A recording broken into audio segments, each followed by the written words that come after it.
Go. Love everything he's about. Love his energy. Love his athleticism, his size, his speed. Really competitive guy. Got great feedback from talking to people about him. So really excited to get Cam over here and get back to work. Did you have any connections there, background on culture in Nebraska? We talked to quite a few people, and he's oftentimes been compared to Stanley in terms of how he is on the practice field, in terms of kind of the character and the makeup and the energy, and I think that paints a picture for all of us. So that's a good thing. Zach, to trade up, did it just feel like you couldn't let that one go sliding by? Yeah, it's that was somebody we identified that we wanted, and you didn't want to risk there with maybe a team or two in front of us that could take him, or someone could jump in front of us and get him, and felt like we needed to do that. I know you guys said you see him as an outside cornerback, but his background says he played safety too, so his versatility, the theme of what you guys are trying to do with your DBs so far? Yeah, I'll let Lou speak to more of his background because he has played a little bit of other things too.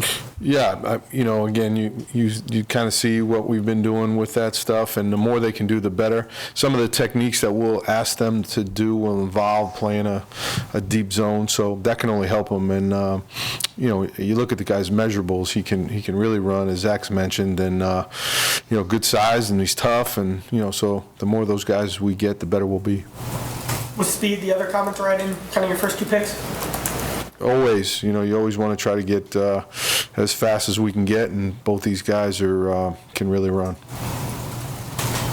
I know part of his background, Lewis said that he was versatile, playing both zone and pressing. Does that really matter to you much, or the fact that he can do both? Sure, absolutely. Yeah, we want guys to be able to play man-to-man, because when it comes right down to it, when it's when the rubber hits the road, they have to be able to guard a receiver and stop him from catching the ball. And so he's proven he can do that.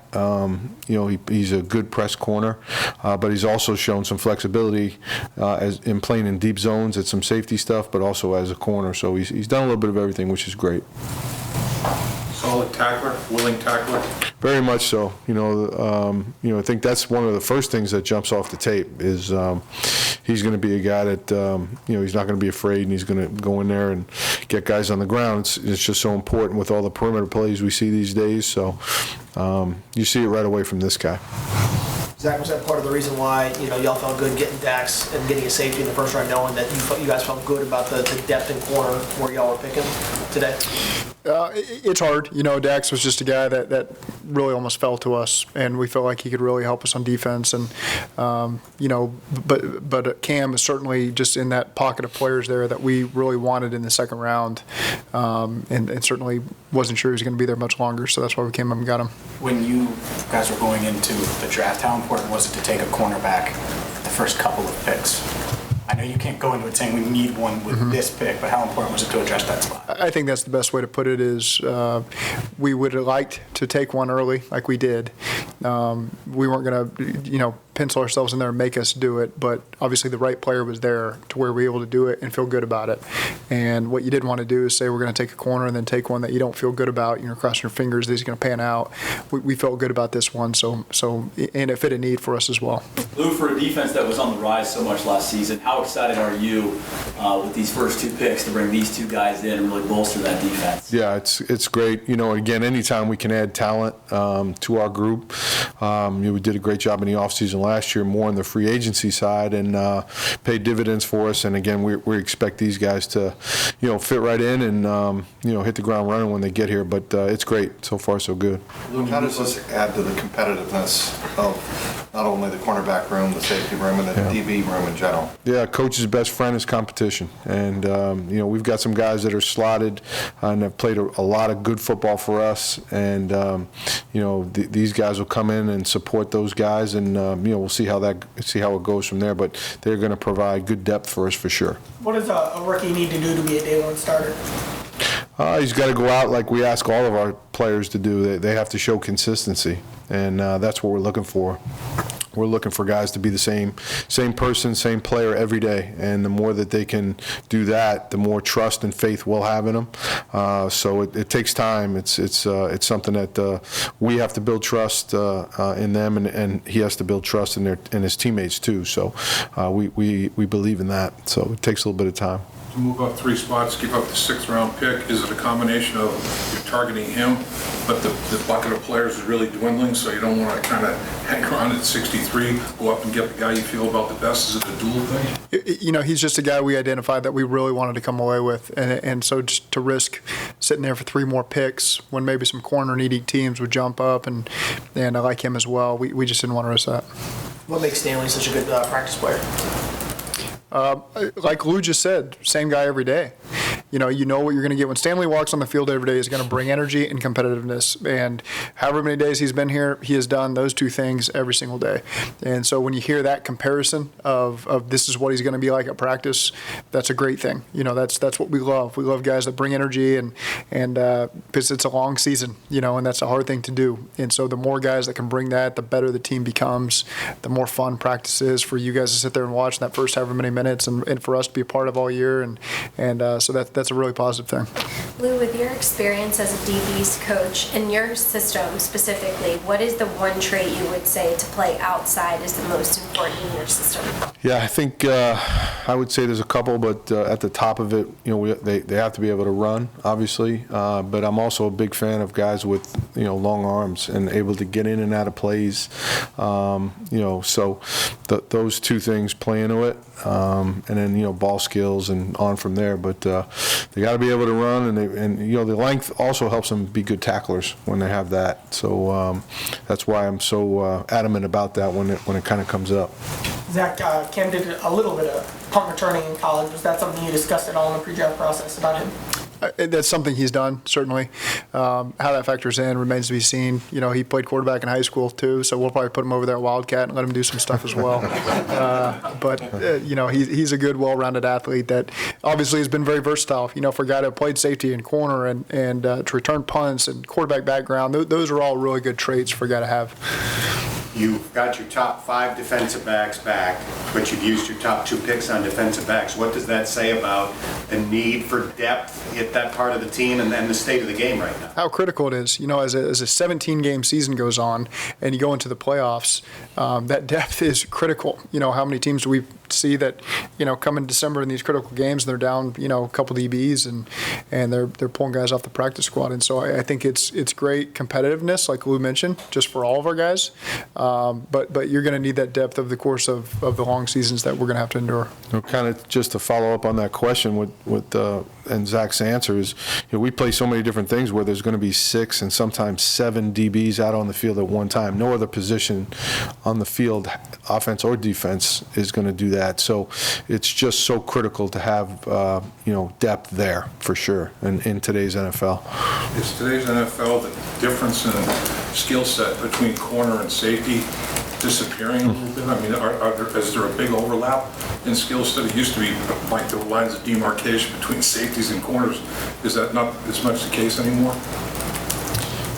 I'd have a hard time saying that. You know, there's some guys you can tell are safety bodies and some guys that are corner bodies. Obviously, there's some guys that maybe have done both in their background, and so you can see a little more crossover, but I wouldn't go that far to say it's all the same person. Agree. Given all the receivers that have gone off the board in the first 60 picks, how thankful are you to Jamar for the past couple of years, and you don't necessarily need one early? Yeah, it's nice. That's a nice luxury to have right now. You know, we feel like we've got those guys, good depth at the position as well, guys who've been here for a good period of time now. You know, they're even behind those guys. So certainly a lot of weapons in that room, and that's a good thing for us. How important is it for you guys to be able to dictate what you want to do and basically carry out a game plan in these first couple of rounds so that the last couple of rounds, Zach, you know, you have some wiggle room? Yeah, I think it's good. You all got your needs, things you want to come away with. You don't want to reach for them. I think so far so good for us, you know, to where you feel like the value there in those later rounds, guys that maybe you had slotted higher than they fall into your lap and you get an opportunity to add them and feel really good about them in these later rounds. Lou, you know, you guys drafted safety when you guys have 2 there, you got a corner, and there are guys that you like as starters right now currently. Is that good for these these young guys to be around vets who kind of have been around the game for a while and kind of get a feel for things as they kind of break their way in? Yeah, I think it's critical. I think the first year of any of a rookie player is so important for him in his development, both on and off the field. And when you have solid veterans that can kind of lead them down the right path, that's invaluable. And we have great leaders in that room, guys that will indeed help them. How to study the tape, all the little things that how to take care of their bodies, all the things that it takes to be a great pro. And so, Cheeto will be in their ears, and Mike, and the whole crew. So we're blessed to have those guys that we have, for sure. Was there a little playful joking that you got a Cornhusker in the draft? It's a good thing. They bring a certain element of toughness and football character that we like to have here. So you know what you're getting when you get a Cornhusker. And, anticipate us being 3 for 3 really in my time here with Ethan Carter and Stanley Morgan and now Cam Taylor-Britt. Those guys are all three good ones that we've had come through here. You mentioned trading up. Can you kind of characterize what those discussions were? I mean, was there a lot of should we, shouldn't we? And the Chiefs took a corner at 62. Does that? Did they? Yeah. Okay. That's good. There you go. They had taken one earlier, so we thought maybe they wouldn't be one that would take one. Yeah, so that you feel good about that. And I forgot the first part of the question because you caught me off guard there. But Duke does a really good job. Duke and Mike do a good job kind of going back and forth and what we give up. And so we felt good about giving up the 6th-round pick to get a guy who's going to come in and provide some great competition for us in the 2nd round. And so we felt comfortable there. And I thought our Duke and those guys did a great job handling that. Great poise under pressure by Duke. So should we be expecting the 3rd-round pick to also have a certain tie to you? Because the first one's from Oklahoma, the second one playing Nebraska. This is where we're going to grab somebody from New York or New Jersey now. I think I've run out of ties at that point, So. Butler transfer at some point, maybe? What's that? Butler transfer at some point? Yeah, if they were a Bucco kid, then they're right on our radar. So and Darren too. We're both Jayhawk conference guys back in Kansas. So anybody from Hutch or Dodge or Coffeyville or anybody usually catches our eye pretty quickly. So we'll keep an eye out. Yeah, keep an eye. Do your research on who's gone through that system in this draft.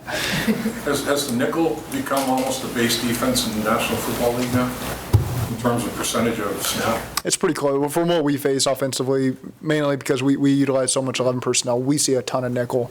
Our defense obviously has to face a ton of different styles of offenses, so you get more of a traditional base defense sometimes. But Mike Hilton logs a lot of snaps for us, so we're a nickel quite a bit. Yeah, we were over 70-something% this past season. Yeah. Yep. All right. So, Yep. I think that's got to be pretty close to the league average there. that is the new base. Everyone good? Yep. Thank you.